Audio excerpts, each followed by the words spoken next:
Nous arrivons, un peu comme la Vénus de Milo, à la fin d'un périple depuis ce matin avec une dernière communication. Et je crois que ce n'est que justice, puisque cette communication sera très grecque.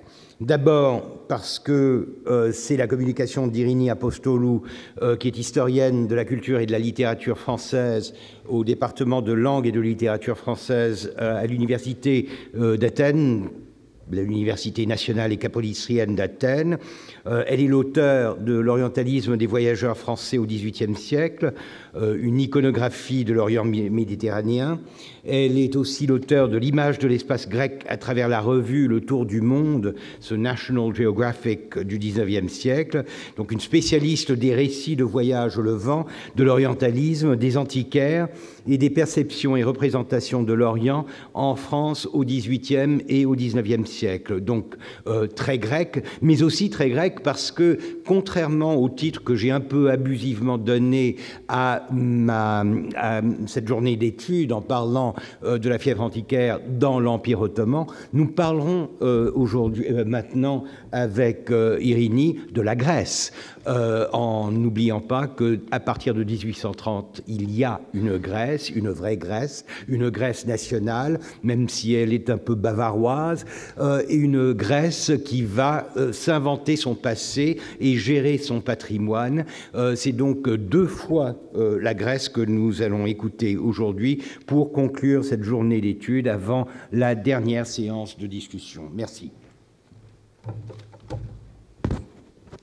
Bonsoir, c'est un plaisir d'être parmi vous.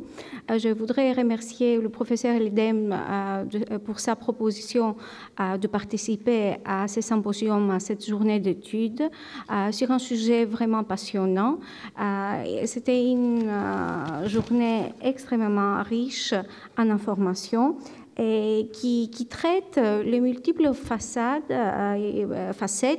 de l'émergence de la conscience patrimoniale dans l'Empire ottoman, en Grèce, mais également en Europe. Même si les Européens n'étaient pas l'objectif direct de cette journée d'études, finalement, tout tourne autour d'eux. Donc, le professeur Eldem m'a demandé de parler des acteurs grecs. Et comme on n'a pas vraiment beaucoup d'informations sur eux, je vais essayer de faire une introduction peut-être un peu longue. Et à la fin, je vais focaliser sur les années du gouvernement, de l'administration du premier gouverneur de la Grèce, de Capodistria. Donc, ça va être à la fin si vous voulez, de la période révolutionnaire. C'est le début du nouvel État grec. C'est pourquoi, d'ailleurs, je suis la dernière qui parle. C'est pour clore, et du point de vue chronologique, cette journée d'études. Donc, considérée comme le berceau de la civilisation européenne, la Grèce a été dépouillée de vestiges de son illustre passé, surtout durant la période pré-révolutionnaire, les années 1780-1820, donc cette période de 40 ans, c'est la période durant laquelle a été réalisé l'enlèvement des plus importantes antiquités. L'engouement pour l'Antiquité, deux élites européennes, qui se manifesta également avec la réalisation du voyage en Grèce. Nous avons également au XIXe siècle la multiplication des voyages, surtout après Chateaubriand, il y a beaucoup d'étrangers qui visitent la Grèce. Et ces étrangers, ces Occidentaux, notamment des Britanniques, des Français, mais également des Allemands, des Suédois, des Hollandais. Et ils veulent non seulement connaître la Grèce, visiter les lieux si prestigieux de son passé glorieux, mais également récupérer des antiquités pour soit former eux-mêmes des collections, soit les revendre dans de grands collectionneurs. Souvent, ce sont des riches mécènes, de rois, l'empereur, etc. Donc, le voyage donc, en Grèce est suivi de la spoliation des antiquités grecques, dont la plus connue et la plus médiatisée est celle du Lord Elgin, du Lord Elgin. Et donc, cette appropriation intellectuelle du passé grec, du passé de la Grèce antique, se transforme également à une appropriation matérielle de vestiges qu'on trouve sur place. Charles Levesque, qui est un ancien membre de l'école française d'Athènes de la première moitié du XIXe siècle, dans son article « Les monuments d'Athènes et les études archéologiques en Grèce », publié dans la revue de Deux Mondes en 1851, il pose les problèmes de la prise de conscience, ou plutôt de l'absence de conscience patrimoniale chez les Européens. Parce qu'ils considèrent que selon eux, selon ces étrangers qui avaient visité la Grèce et qui avaient enlevé des antiquités, donc selon eux, il dit, je cite, « Les monuments grecs n'appartiennent pas aux Turcs, qui ne sont pas grecs. Ils n'appartiennent pas non plus aux Grecs, qui sont esclaves. Ils sont donc aux premiers occupants. » Donc, bien avant les courants des études coloniales, parce que dernièrement, nous avons l'habitude de parler continuellement des études coloniales, et Charles Levesque, très tôt, donc en 1850, dénonce les pratiques colonialistes qui accompagnaient la pratique interventionniste des Occidentaux en Grèce, non seulement durant la période ottomane, mais aussi durant la période révolutionnaire et post-révolutionnaire. Donc, la revendication de son passé par les Occidentaux, donc de ces passés grecs, qui se considéraient comme de véritables héritiers, heurta souvent contre la volonté des Grecs qui voulaient eux-mêmes affirmer la continuité de l'hellénisme. Donc, qu'il y avait une histoire grecque depuis l'Antiquité jusqu'à la période qu'on étudie, donc jusqu'à la période du XIXe siècle, sans vraie interruption. Nous avons parlé ce matin de l'élite intellectuelle grecque qui ne se trouvait pas à l'époque à Athènes. Cette élite intellectuelle se trouvait un peu partout en Europe, à Balkans. Il y avait certains qui étaient à Constantinople, en Russie, en Angleterre, en France, en Allemagne, en Autriche. Et donc, il s'agissait d'abord des riches commerçants qui avaient réussi à avoir des titres parfois de noblesse, et qui avaient une solide éducation classique. Donc, cette continuité de l'hellénisme était étudiée et puis transmise aux différentes couches de la population par cette diaspora intellectuelle grecque qui se trouvait à l'étranger. C'est pourquoi, d'ailleurs, je me sers du terme diaspora. Leur discours, qui était adapté aux besoins d'une nation qui était en train de se faire, en train de se réaliser. Je rappelle que le XIXe siècle est le siècle de nationalisme partout en Europe. Ça ne concerne pas seulement la Grèce. Peut-être la révolution grecque du XIXe siècle est la plus médiatisée, mais elle n'est pas la seule. Donc, leur discours était adapté aux besoins de nations qui étaient en train de se former, cherchait à affirmer les caractéristiques de son identité nationale. Donc, pour les Grecs, la découverte et la sauvegarde des antiquités étaient surtout motivées par leur volonté de prouver leur lien avec l'antiquité grecque. La politique officielle, et ici je me réfère à la politique officielle des révolutionnaires, et puis du gouverneur, et puis bien sûr du roi grec, c'était de prouver les liens et d'empêcher l'enlèvement des antiquités et la mutilation des monuments par les étrangers, et d'autre part de se servir de ces richesses culturelles qui existaient là pour se constituer une identité nationale. Cette émergence de la conscience patrimoniale en Grèce fut le résultat d'un long processus qui visait d'abord à améliorer le niveau culturel et éducatif des Grecs qui vivaient sous le joug ottoman. Dans le mémoire sur l'état actuel de la civilisation en Grèce, qui a été publié en 1803 par Koraï, que vous voyez ici. Il s'agit d'un érudit grec qui vivait à Paris et qui avait commencé la constitution d'une bibliothèque, c'est-à-dire d'une série de livres qui étaient publiés l'un après l'autre. Donc, c'était surtout l'édition des textes anciens. Donc, dans ce livre, il signalait l'écart qui existait entre les Grecs modernes et les Grecs anciens. Donc, il disait quand même qu'il fallait prendre des mesures pour montrer cette continuité et pour arriver au niveau des Grecs anciens. Ce matin, nous avons parlé aussi de l'enlèvement de manuscrits du monastère de Patmos par le voyageur britannique Edward Clarke. C'est quelque chose qui a profondément énervé Koraï, qui a exposé ses réflexions dans le livre que vous voyez à côté, qui est une édition des textes de Socrate. Donc, dans ses discours, il sollicitait notamment l'aide du patriarche de Constantinople et du concile. Et pourquoi? Parce qu'il fallait mettre une fin à ces spoliations. Et de quelle manière? C'était en protégeant d'abord les manuscrits.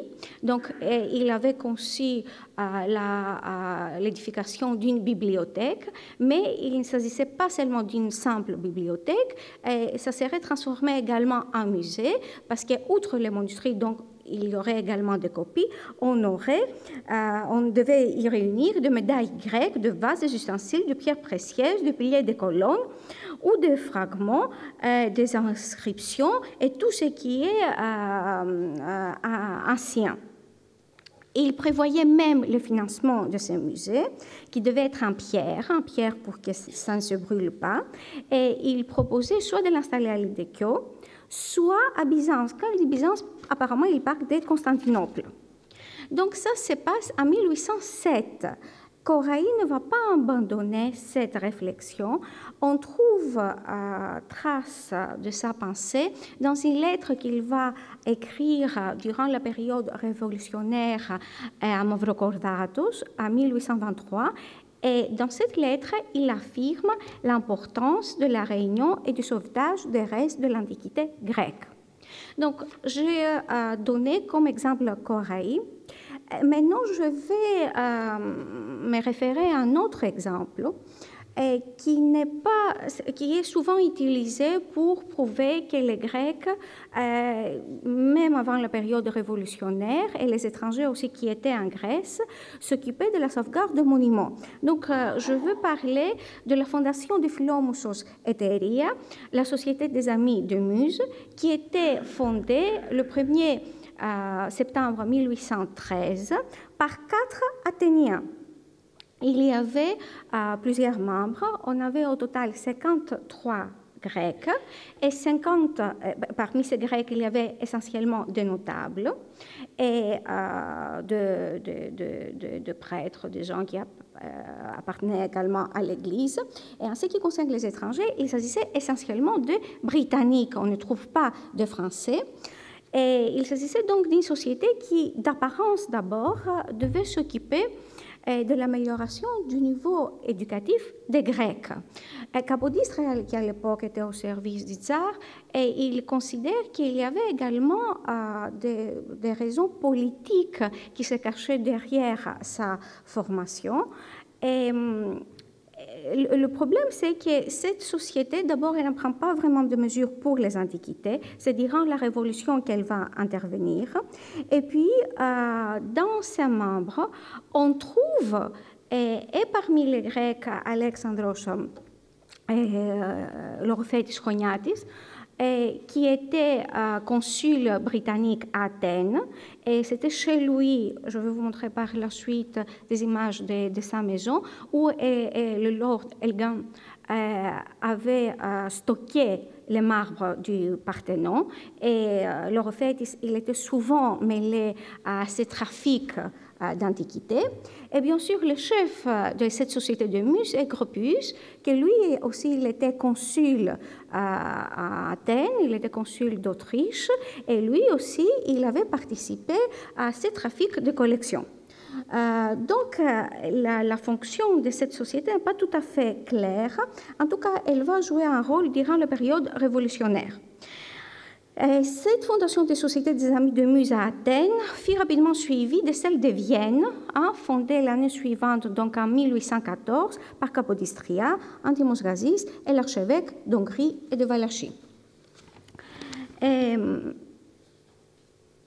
Si l'élite intellectuelle grecque espérait la régénération de la nation via le rappel de la mémoire de l'illustre passé, la population locale, dont on peut distinguer des notables et des gens du peuple qui sont souvent accusés par les Occidentaux d'ignorance, c'est toujours ce stéréotype également de vandalisme qui vient, donc les gens du peuple qui appartiennent aux classes inférieures, avaient néanmoins une familiarité visuelle et une familiarité tactile avec les monuments et les antiquités, auxquels la population accordait une puissance souvent surnaturelle.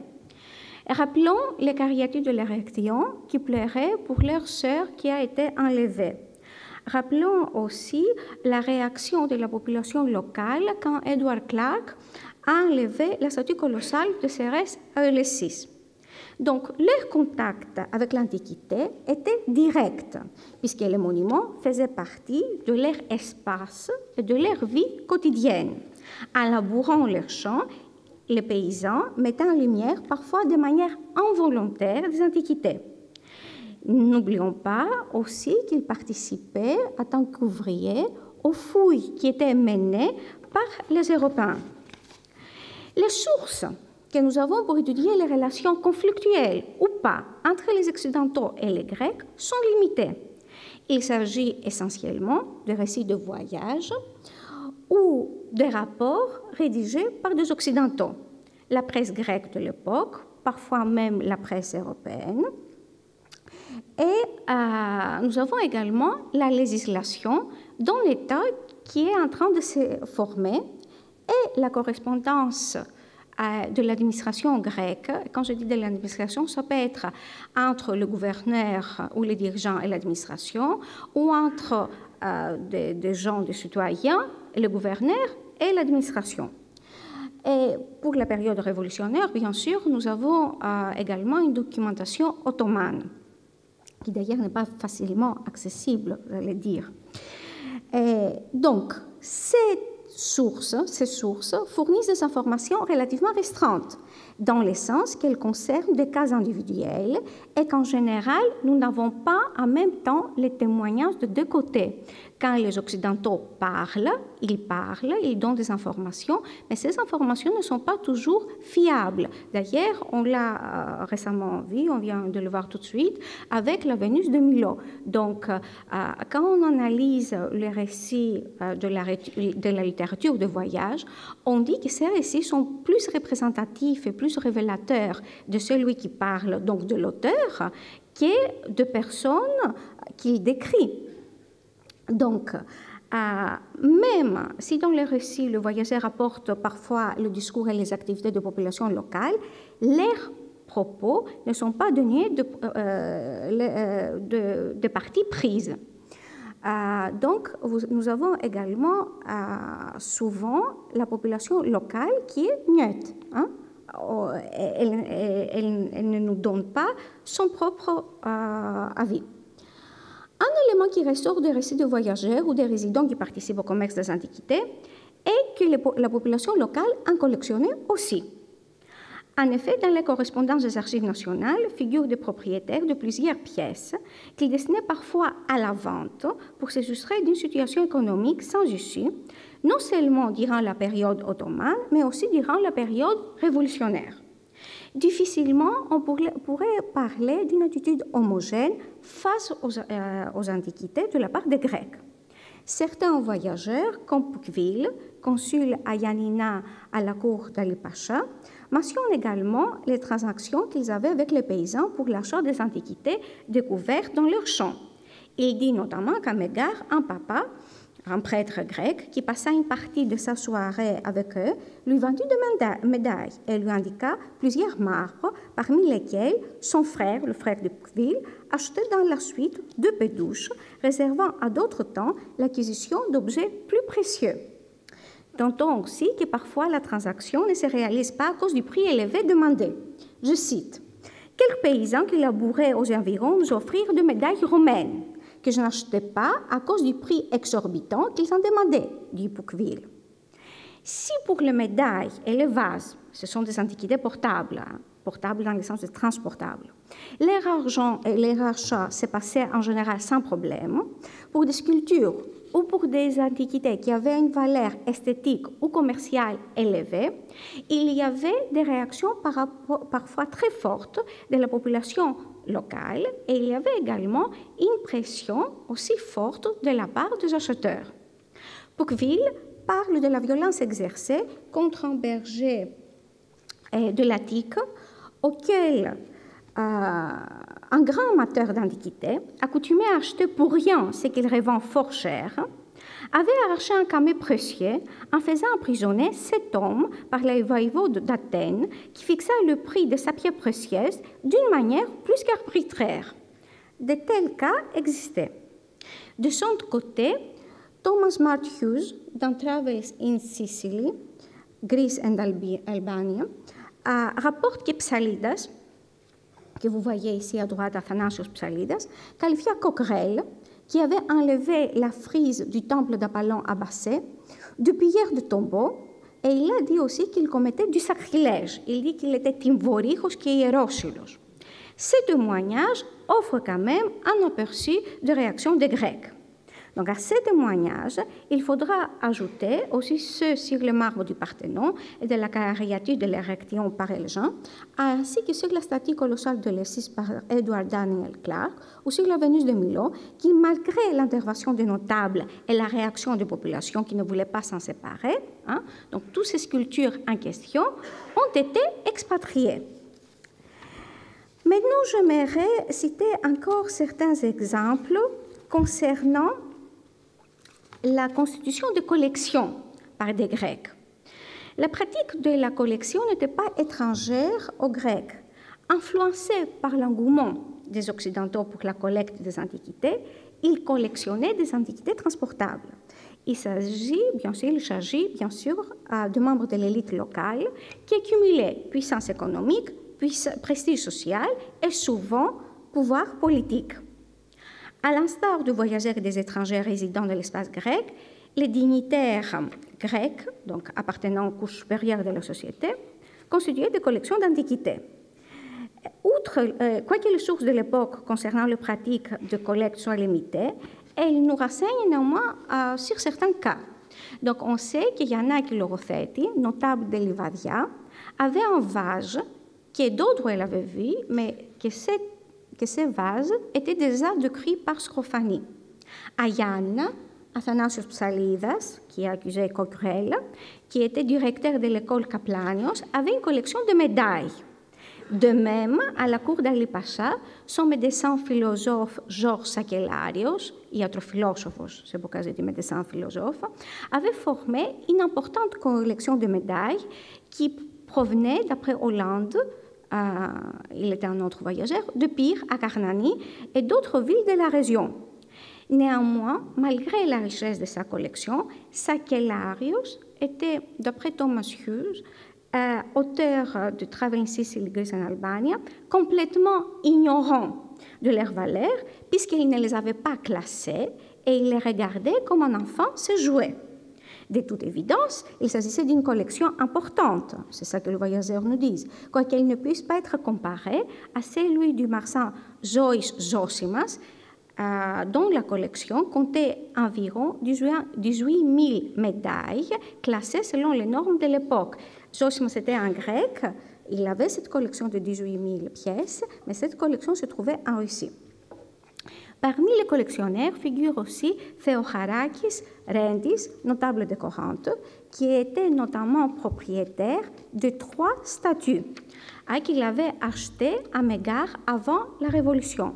Après sa mort, Gropius, le consul d'Autriche à Athènes, intervenir pour qu'elle soit vendue à Karl von Heidegger. Mais comme il y avait la législation à l'époque, l'État grec a remboursé Heidegger et les a achetés de l'épouse de Theocharakis, Hélène. Iosipos Doukas était un médecin originaire de l'île de Samos et contributeur régulier de la revue Logios Hermis. Il était venu également à Paris pour étudier. Après, il était revenu en Grèce et il s'était constitué une collection de 52 stèles funéraires qui provenaient de l'île de Rhénée. C'est une île à côté de Délos. Il propose à Capodistria de lui montrer les antiquités qu'il avait dans sa possession et il s'agissait d'une collection extrêmement importante qu'on lui avait demandé également de proposer pour l'achat au tsar de Russie. Et ici, vous avez la maison de la famille de Chromatianos Glorothéti à Athènes. À gauche, il s'agit d'une image qui montre l'intérieur de la maison, qui provient des Antiquities of Athens, les antiquités d'Athènes de James Sewell et Nicolas Rivet.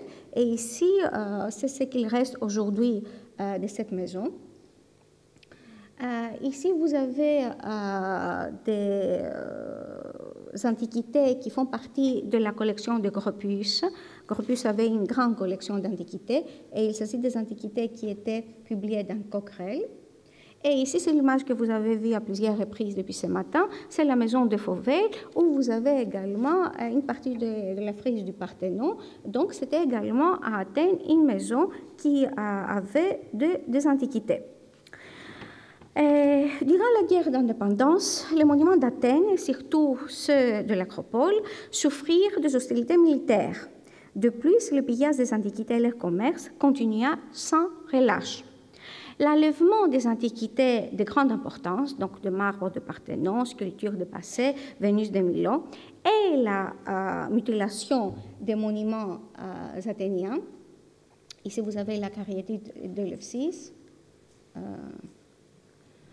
Ici, vous avez les marbres du Parthénon. Ici, vous avez Cochrane et une image du temple d'Apollon à Passé. Et ici, vous avez Vénus de Milo. Donc, il s'agit des antiquités qui, par la suite, vont acquérir la notoriété, la célébrité, et ils vont avoir également une valeur symbolique. Donc, tout ça, ça se passe avant la Révolution. Donc, durant la Révolution, nous avons en plus Acropole qui souffre, et tout ça va être à l'origine de la promulgation de décrets et de lois du gouvernement provisoire d'abord, visant à protéger les monuments. Progressivement, donc, on assiste à l'expression d'un intérêt officiel pour la protection des antiquités. La pratique des étrangers est fustigée. Suite à l'enlèvement d'autres antiquités par le colonel Rottier, hollandais, il est hollandais, Alexandre Mavrocordatos envoya une lettre de Nopli le 9 septembre 1825 qui explique que l'exportation d'antiquités n'était pas autorisée. Sa publication, la publication donc de la lettre de Mavrocordatos à Geniki Ephemeris, donc dans le journal général, diffusa cette information dont le pays révoltait. Donc, il s'agit d'un premier effort. Il a fallu attendre la 3e Assemblée nationale grecque qui a élu Ioannis Kapodistrias comme gouverneur de la Grèce pour que les antiquités soient légalement protégées.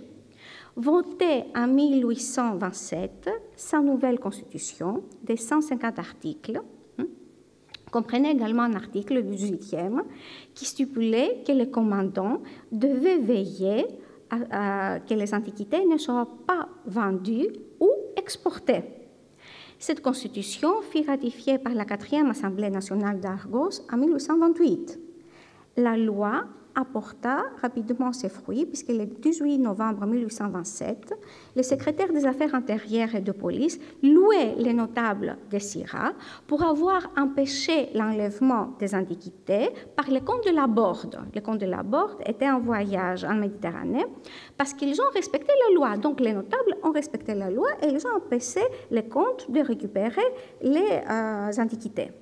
L'interdiction, néanmoins, d'exportation limitait les revenus des propriétaires d'antiquités. Donc, prenant la place des étrangers, l'État était prêt à rembourser le propriétaire. Donc, on a incité le propriétaire à rendre les antiquités à l'État et en échange, on allait les payer. Donc, on remboursait, comme dans les cas du remboursement qu'on a donné à des étrangers qui avaient versé pour l'achat des antiquités, acheté à Delos et à Milos le 8 avril 1829. Donc, il y avait des Grecs qui avaient donné des antiquités aux étrangers et l'État a remboursé les étrangers pour récupérer ces antiquités. Durant les années du gouvernement de Capodistria, les autorités grecques ont essayé de limiter l'enlèvement et la vente des antiquités ainsi que le fouilles sans l'autorisation du gouvernement en promulguant une série de lois, de décrets et de circulaires publiés dans les journaux officiels de l'époque appelés Geniki Ephemeris. Ce qui était donc publié à l'époque du gouvernement de Capodistria précise le moyen de protection du patrimoine archéologique du pays. Un décret promulgué par Capodistria le 12 mai 1827 répétait au commissaire de la mer Égée l'interdiction d'exporter des antiquités et qu'il leur disait qu'ils devaient les céder de préférence au gouvernement. Donc, c'était à eux de les céder. L'État, quand même, n'avait pas les moyens de se déplacer dans toutes les îles pour récupérer de force ces antiquités. Ça, c'est la situation, si vous voulez, du point de vue légal. Maintenant, qu'est-ce qu'il se passe? La Grèce n'est pas encore libérée et les Grecs ont besoin de Français. Donc, en 1828, il y a le corps expéditionnaire de Morée qui va arriver en Grèce. Il s'agit d'un corps conçu, donc d'une expédition militaire conçue selon les systèmes de l'expédition française, de l'expédition militaire française en Égypte. Elle est commandée par le général Maison.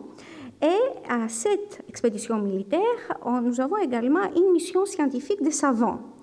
Et donc, on a besoin de l'aide militaire et Capodistria est prêt à modifier un peu la loi en disant que oui, les exportations sont défendues, mais on peut permettre l'exportation de fragments pour des raisons scientifiques.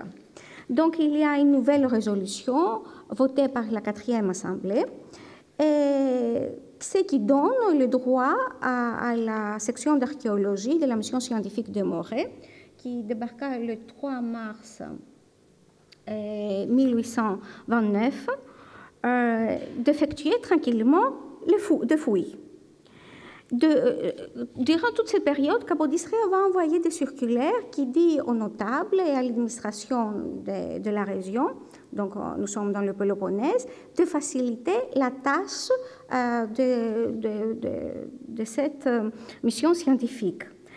En général, les travaux se réalisent sans problème, mais quand il y avait des réactions de la part de la population ou de l'administration, Dubois, qui est le directeur général de la direction d'archéologie, menace.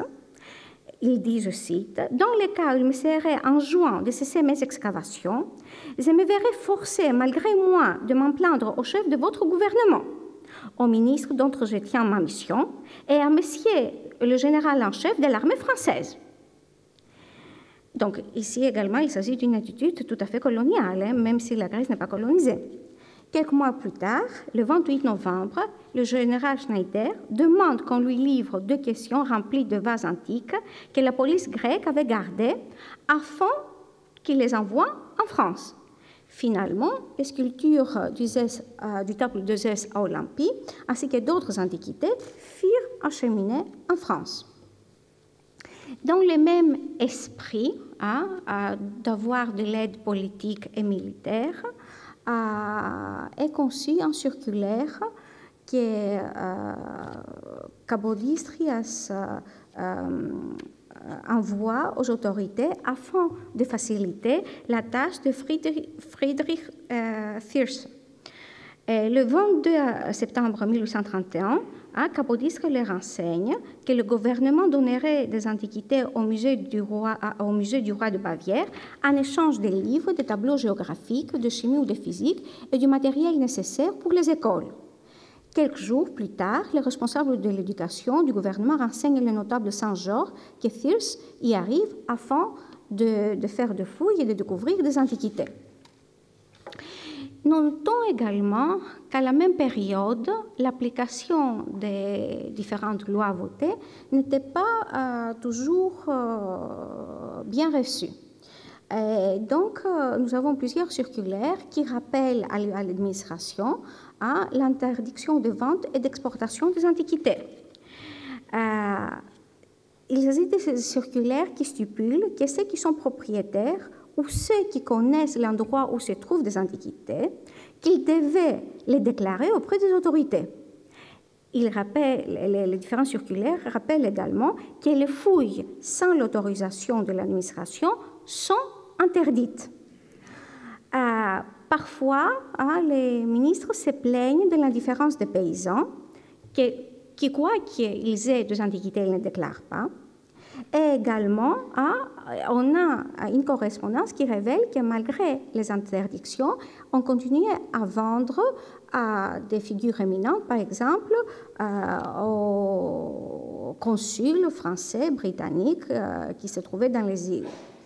L'administration de l'administrateur de Sifnos, s'adressant à la commission de l'éducation religieuse et publique du gouvernement, accuse le notable de Milos qu'il n'appliquait pas les décrets concernant les antiquités. Il précise aussi qu'il y avait la rumeur qu'une tête était vendue au vice-consul français. Il prévenait aussi le gouvernement de l'arrivée imminente d'une frégate américaine qui viendrait à l'île pour faire des fouilles. Donc ça, c'est la situation. Et Capodistria, pour faire face à cette situation, il va décider également de fonder l'orphelinat de Gênes. C'était d'abord pour abriter les orphelins de guerre, mais une partie de ces bâtiments était destinée également au musée.